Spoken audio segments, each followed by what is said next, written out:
All right, welcome everybody to the For the Love of Language podcast. I'm EJ. And I'm Stacy. Hi, hello. Today, we're really excited to talk about genericization.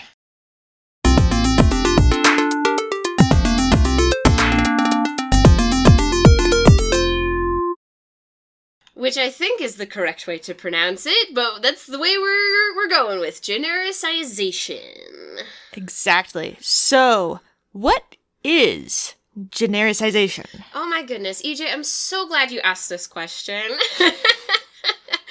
Genericization.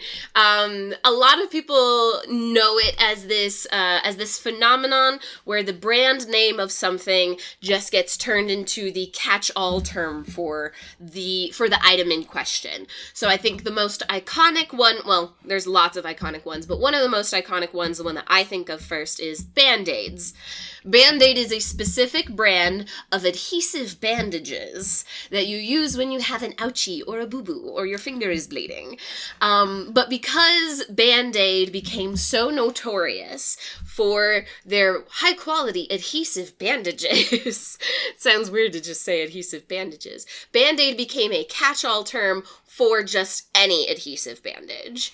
The same can be said for Kleenex, is synonymous with tissues, and Velcro being synonymous with hooks and loops. Hooks and loops. Thank you for filling in that blank for me. Stacy and I recently watched the YouTube video where Velcro's lawyers sing a song about not using the brand name for the hooks and loops, because there's actually ramifications for a brand. If their name starts being used as a general term, they can lose the trademark. Yeah. Because it just becomes a word in language rather than staying a brand name. Yeah.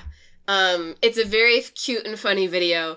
I, however, have zero sympathy for lawyers and large multi-million-dollar companies. But that's beside the point. Everybody's got to do a job. It's true. And these lawyers decided to sing about not saying Velcro.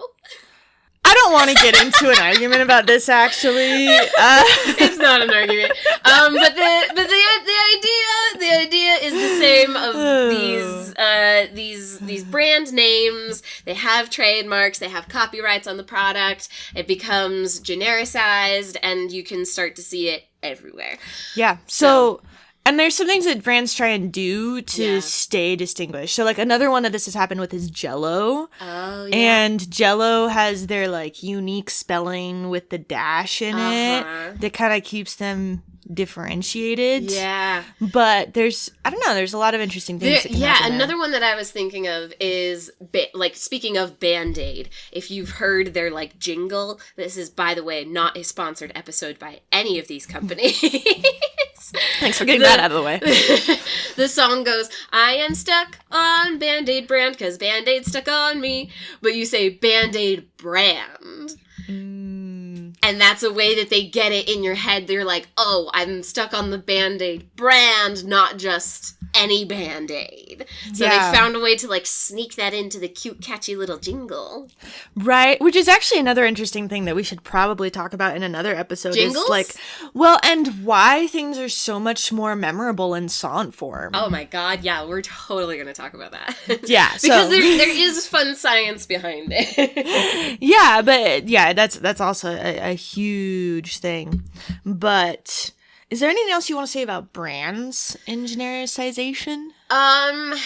It's kind of hard to predict what will become genericized. It is. And so, like, nobody starts a company with this idea that, like, oh, our brand is gonna become, a catch-all term for this one product because we're gonna get so big and huge and good. I mean, like, I think that's big brand goals. That's big brand goals, but, like, there's, I don't think, and this is just from a linguist perspective, I am not a business person by any means, but I don't think that a lot of people consider, like, oh, in naming my product, I'm naming, like, an entire group of something, especially if it's something new. Yeah, especially if it is something new. So another one that was mentioned, I was streaming recently, and someone mentioned like Google,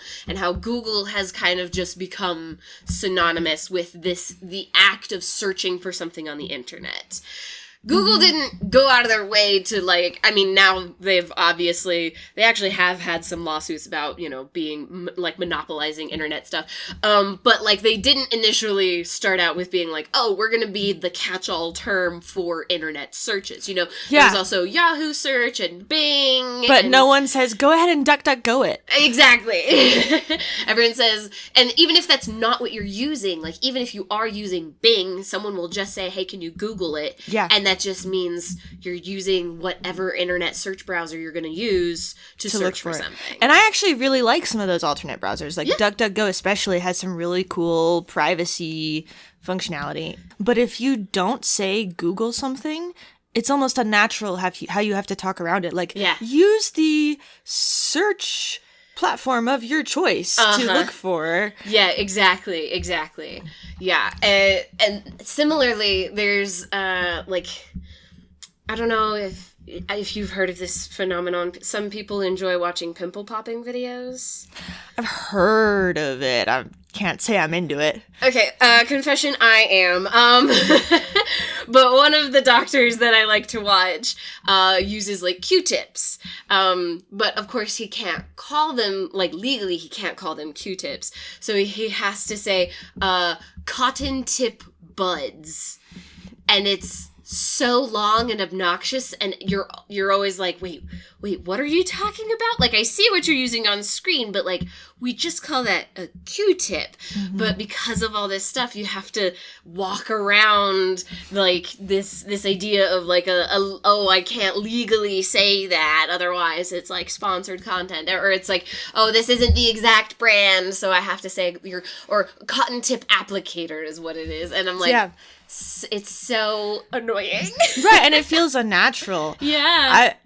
I almost want to throw out a little tangent alert here. Let's do a tangent. I feel like I'm about to go down one. Let's do it. I feel like there's a really interesting relationship and juxtaposition between how you deliberately represent your brand and how you're trying to get other people to use your brand, and prescriptivism versus descriptivism. Oh, pop off, EJ. Tell me all about descriptivism versus prescriptivism. Tell me more of your thoughts. Gimme. So we have an entire episode on descriptivism versus prescriptivism if you want to really dive deeper into it. It's a great episode. You should listen more. Absolutely. But the crux of the matter is that prescriptivists are the people saying, this is the right way to use language. Yeah. This is how you should do it. Like, I'm looking at the definition in the dictionary, and this is what the dictionary says, and therefore this is the correct way to do this thing. Yeah. When the dictionary is actually just trying to be a reflection of the language that's actually used. Usually. Usually. There's exceptions, right? And then you have descriptivists, which most academic linguists fall into this camp. Most. Where, yes, where you're just trying to describe the language being used without putting value proposition on the different ways of expressing things, but just observing actual usage. And when you get into this brand discussion, Velcro is saying, hey, don't use our brand name this way. Yeah. And they're making cutesy, funny little videos, and it's going viral, and people are like, oh, ha, ha, ha, ha, but it is like a statement. Right. And there's legal and economic ramifications for them if that's not adhered to. But I just think that that's a really interesting junction. Yeah. And I was, as you were saying that, it was reminding me of the wonderful, beautiful, I forget exactly what they call it in France, but there is, like, a specific organization in France that is like... L'Académie Française? Yes. I don't speak French, so I might have totally butchered that. That's okay. But that's probably what it's called, the French Academy, that essentially polices, or, you know, is a prescriptivist organization that determines how to, like, call something. And so, like, one example is, like, in casual everyday speech, a French person may say, j'ai un cell, like talking about a cell phone, and just use cell as like the term for it, when like the actual word is like much longer and more obnoxious and like much more French, and it's not. And that's like France's way of saying, hey, we don't want to borrow other people's words. We're gonna have, for every word that you guys want to borrow, there will be a French version of it. Yeah. And it's kind of the same idea of like, we're trying to, like, protect our interests. Protect our own interests and the interests of our language, and we're trying to stop, like, linguistic growth or change from happening. Yeah, and sometimes it's like, from other countries' standpoint, some of this might derive from English is becoming huge. We don't want everything of ours to become Americanized because, like, that's not us. That's not our language. We have our language and we're proud of it. And so it makes perfect sense to protect it. Yeah. It's not an inherently bad thing.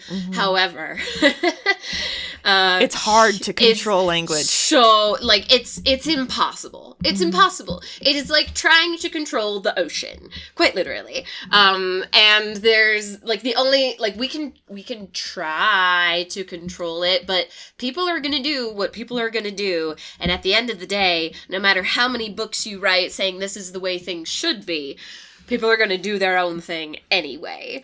Yeah. And it's gonna be different. But it is interesting because the things that people do, like, for instance, you talk about Band-Aid. Mm-hmm. Band-Aid created that word. Yeah. Right? Like, they created that thing that didn't exist before. Maybe it wasn't their intent for it to become, like, synonymous, the generic with, like, word for any bandage that people are applying, but their actions did impact how that language is used. And so, like, while I think as linguists, sometimes we veer really, really hard into descriptivism, but in reality, every political campaign, every brand is trying to use language to change how people think about things, and also to use language to, like, to change how people use the language related to them. Actually, there was a really interesting example that came up in a work meeting this past week or two.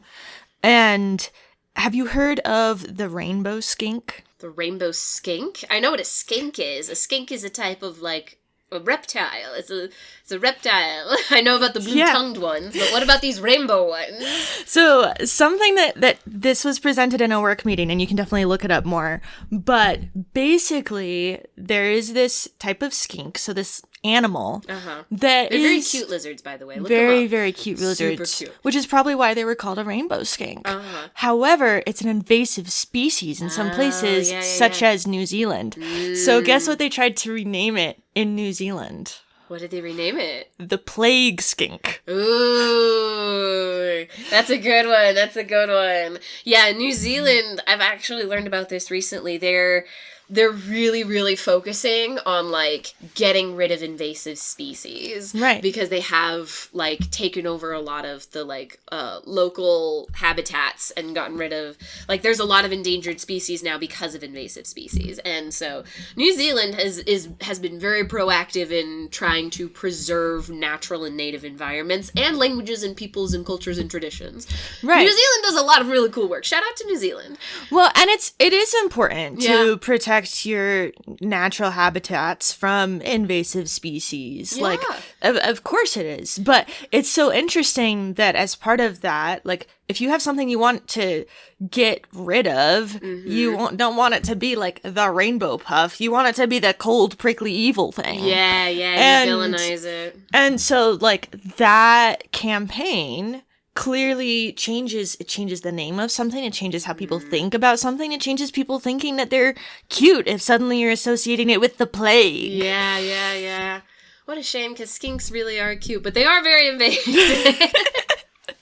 This is another just total random side tangent regarding invasive species, because I love animals. Lionfish are super invasive as well. And some of my favorite videos on TikTok are watching people go and spearfish the lionfish. They will like stab them and feed them to eels, or put them in this little bucket that they've got, or then they bring them on the boat and sell them. It's very cool. But it's a great way, like, if you're the kind of person who gets satisfaction from watching spearfishing, it's really nice, and it helps you be like, oh yeah, like if I see a lionfish in somewhere that it's not supposed to be, i.e. anywhere other than like the Indian Ocean, then it's being invasive and it's a problem. And it brings awareness as well. Well, and like caveats on this, Stacy is not advocating for the murder of small animals in general. No. And also, make sure just for invasive and only invasive lionfish. Well, and also like make sure that you just know your local laws and everything before you go out and don't just go spearfishing kill the fish. Things. Yeah, but I just wanted to put that out there. We're not, endorsing anything that we're not endorsing. The people that do spearfish, lionfish they are part of a specific organization dedicated to that cause. And it's okay, and it's legal, and it's great. Okay, yeah, I like this. I think we just had like a tangent alert on top of a tangent alert. No, we have so many legal things just being like, warning, this is not a sponsored episode. This is not legal advice. We're just a couple linguists having fun in EJ's living room. So let's go back to genericization. Yeah, because we have more to talk about. We do. I think we talked pretty well about brands and how this happens and is applied. Let's dive into other areas where genericization happens. Yeah, so the original idea that got us thinking about this topic was EJ was talking to me about the Karen effect that we've seen. This is probably the most prevalent one in our time within the last 5 years. Right. And there's a lot of other examples of this, but I think Karen is probably the name that's most popularized and has this image right now. Right now. It is the most timely. Let me see if I describe what a Karen means, and you can tell me if I'm catching it. Okay, cool. Let's go. So a Karen is a white woman who is liable to want to talk to the manager and make a big fuss and complain about things and just very, not in a positive way. Yes. It very much has a negative connotation. Is that, accurate? Is there anything you would add? You got the main aspects of it, that it's usually a white lady. And it's usually, there's a thing about talking to the manager for sure. And the inherent negative connotation. I think the only thing I would add is, there is a guise of politeness around a Karen where there's a pretension of, I know what's best and I am being wronged. There's an inherent victimization. I am being hurt or punished for somebody else's mistakes. Mm-hmm. And so there's an element of victimization to it. I think that's the other little element I would add, but that is a slightly more nuanced Karen. But I think that's a good summary of what a Karen is. Right. And I want to go a little bit more into why this matters maybe, because if you pull up a dictionary and you look for the name Karen, you're not going to have this description of what people are talking about it, but this is language. Unless you go to the Urban Dictionary, and then you'll see it everywhere, but... Right, and you can definitely look it up online and you'll find the definitions, but if you're looking at a traditional dictionary... Yeah, they might give you the history of the name and where it comes from. But it won't tell you what people actually mean when they call someone a Karen. And it in some ways it falls a little bit more into the slang category, but it's a vernacular usage. It's definitely not formal. Yeah. But it's something that people say with a very descriptive meaning encapsulated in this single name. Yeah. And that's, when you brought this up, that's why I initially went to, this idea of genericization, because I was Karen is like a specific name for a specific person, and not every Karen acts this way. However, this name has like encapsulated a larger connotation, much like a Band-Aid encapsulates this larger idea of any adhesive bandage. Yeah. It's and while it's more of an abstract idea and less of a product, it is a similar process, right, at least linguistically. And with the example of a Karen, this is like the last 5 years. This is a very, very new connotation. It is pretty fresh. I have a sister named Karen, and this was definitely not a thing when I she went was to high growing school up. with a Karen, and she was the sweetest girl in the whole world. I loved her. Yeah, and so for people who have that name, suddenly it's like, dang, like, I kind of feel sorry for them, but, you know, just kind of it's just the way that things happen. It's the way that society developed with internet culture and everything. Yeah. And I think most people can, like, differentiate between an actual person's name pretty easily versus people using this kind of rude descriptor. Usually you'll add, I've noticed you usually add a determiner to it. The A. Such a Karen. You're being a Karen, or, oh my god, that the lady was such a Karen. Yeah, or like, that Karen over there is you know, being a bitch. Exactly. So let's maybe talk about a few other names like this that have been genericized.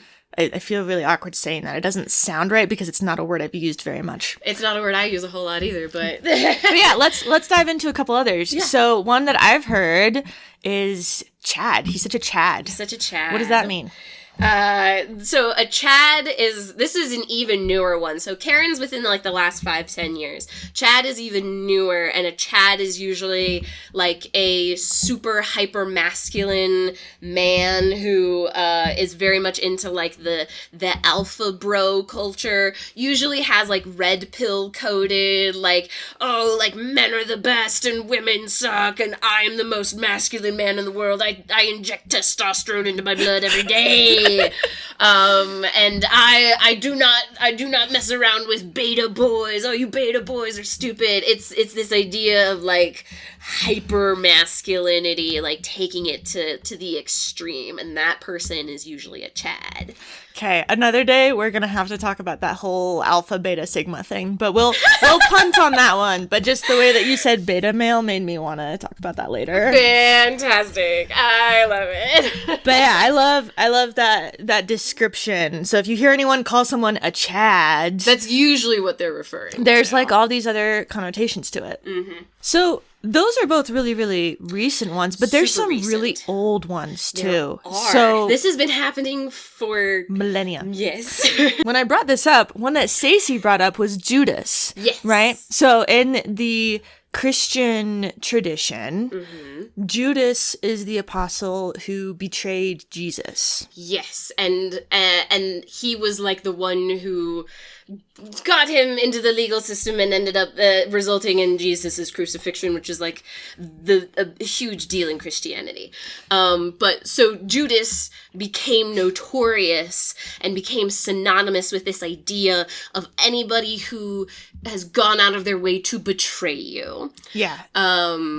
I think Brutus, because kind of like Julius Caesar, Brutus kind of also has a similar connotation, but I think Judas has really carried a little bit more of that weight, given like the predominant Christianity, like the way that Christianity has spread. Right. So it's like but it's a very, very strong one. Like you really wouldn't use it lightly. It's like very strongly for a traitor. Yeah. You wouldn't just go around being like, oh, that guy's such a Judas, like in a casual way. You'd be like, can you believe that this man, like, or this person was like a Judas and absolutely betrayed all of his friends and family and did this and that and the third. And it's got this weight and severity to it that, like, Karen and Chad are still kind of cute and silly and fun. They're just like fun little nicknames, but like Judas has such heaviness to it. Yeah, definitely. And, you know, that brings to mind a few other maybe more literary ones, since you brought up like Brutus and some of these historical things. Shakespeare. If you bring up Romeo and Juliet, that is like the classic love just like pair. The iconic romance, the like the fated lovers doomed to die. Right. So like if you refer to any other situation with like Romeo and Juliet, you might not be talking about Shakespeare's actual play about them, but it's a common way to talk about an ill-fated love, right? Have you ever heard of Fabio? I've heard the name. I'm not as familiar with the connotation of sonnet. Okay, so but from your base understanding, I want to hear what your impression of Fabio is. Who's Fabio? I honestly can't on that one. No? I don't know what it's really referring to. That one usually refers to like a very pretty boy, like a very because Fabio was, I think, a model, and I think he was an actor as well, from like the 70s and 80s. I think it was the 70s and 80s. But his name kind of became notorious for being like, oh, such a Fabio, sort of like a romance, like a player, not really a player, no, but like just a heartthrob. Okay, yeah, cool. Let's throw out a couple other common ones. Yeah. And I will call out too, like a lot of cultures and subcultures have their own names for things like this. So, for example, in LDS tradition, you have the Molly Mormon, who is, the stereotypical perfect member of the Church of Jesus Christ of Latter-day Saints, right? So they might refer to that as a Molly Mormon. Or you might have in the military people talking about Private Snuffy. And it's just Snuffy. Like this generic name that people use for this stereotypical private. Yeah. Oh, similarly, this is another fun one. John Hancock, to talk about just your signature. The fact that like this name was just such an iconic piece of like American history that like anyone who has a particularly beautiful signature, or if someone just wants your signature, they say, hey, give me your old John Hancock, and you know exactly what they're talking about. You want a signature for something. Interesting. Yeah. In the field of cryptography, and there's an article on Wikipedia called Placeholder Names that brings up some interesting examples, I think, of that this applies to. Alice and Bob are like the stereotypical examples in cryptography, and then Eve is sometimes added as the eavesdropper. Oh, interesting. Which is kind of cool. Yeah, I was telling EJ as we were kind of preparing for this, in syntax specifically, if you're ever going to build a sentence, you usually use it with, you build your sentence with John and Mary. John and Mary are like the go-to people. And if you're talking about like transitivity, if you're talking about like a verb's transitivityness, which is whether or not a verb takes an object. So you can say like John sings, and sings is intransitive. It doesn't have to take an object, but sings can be transitive and it can take an object. John sings the national anthem. But to talk about transitivity, you would say something about like John kisses Mary or John loves Mary. And so you always use Mary and John, and they're always in a relationship with each other. Right. There's similar things in other aspects of linguistics too. Like we talked about the wug in a previous episode. And if someone talks about a wug, everybody knows like this is just an example of a fake word being used in a sentence. In software engineering, a fun one is that some really common example variable names are foo and also bar, which could come from foobar, which is that, very kind of crude acronym, fucked up beyond all recognition. There's some interesting things for how they name in computer science sometimes, but there's like, these are the placeholders that they're kind of like nonce words, right? But they now are just the placeholders that are always used in these situations. Yeah. Trying to think of like any other good ones. There's a bunch of like literary ones that you can like that you can reference. Like, another one that I was thinking of is, like, Don Quixote. Like, that's one that's, like, if you're talking about Don Quixote, you're usually talking about someone who's, like, a little bit off their rocker, kind of unhinged, maybe a little bit delusional. There's some of these inherent qualities that get attached to names. Yeah. That people can toss around and you're like, oh, I know exactly what you're talking about. Like, because it's referencing, like, a specific moment or a specific story. And I think that kind of goes back to our oh my gosh, Darmok and Gelada Tanagra. The Star Trek episode. Yeah, I kept thinking of the back end of it, but I was like, what is the first word? Darmok. Mm-hmm. Yeah, kind of going back to that of like, that is an example of a language that has kind of, like, taken that to the extreme. But, like, we do it all the time. You know, we have this idea of Judas being a betrayer. And if we were to say that someone was being a Judas, it would kind of sound, and someone was listening in, it would sound a lot like Darmok and Gelada Tanagra. By the way, that's another great episode you should listen to. It absolutely is. And I'm so glad that you brought that up, because it is exactly the same topic. Yeah. It's a perfect example. Look at us, we're repeating topics. How dare us? Oh dear. Well, you know, I think that we could have probably talked for hours about just different examples of this, but I think we've covered it pretty well as far as we wanted to. Is there anything else that you would add right here about genericization? I think we've hit a lot of the main points. The complexities and nuances of like, the freedom and flow of language. It's so very hard to predict these things, and given our modern society, you never know what's gonna stick. Like, I'm sure all the Karens and Chads out there, shout out to the ones who were born with those names. Your parents gave you, they're good names, and your parents didn't know that they were gonna turn into something else. So, shout out to everyone who has to deal with that. It's perfectly legal to change your name later if you like. If you really wanted if it's that big of a deal. Yeah. But also, you know, it's good to be aware of these kind of things, because, like we've talked about before, language is constantly evolving. Yeah. And some of these things are going to come up and be new. Sometimes you'll meet someone from a slightly different background and culture than you, and they'll be using different things, and you just have to ask, hey, what is it that you mean by that? And you can learn more and make sure that you're understanding. Yeah, get a deeper cultural understanding. All of the examples that we've mentioned are very based in, like, American Western Christian culture, given our backgrounds and everything, but every single language and different cultures are going to have different aspects of them as well, and they're going to have their own genericized names and their own genericized brands and all of that other fun stuff. So yeah, and that's also not to say that all of the examples we touched on are American. We totally know that they are not. Yeah, we are American, and this is what we know, so we're speaking from our experience. Right, but, you know, Shakespeare and Judas and several of these examples are obviously not American. Yeah. I don't know, I get a little bit anxious about people sometimes misinterpreting what we say in a very literal and, like... Have we included enough caveats? I think we did. I think we included a lot of caveats, but yeah.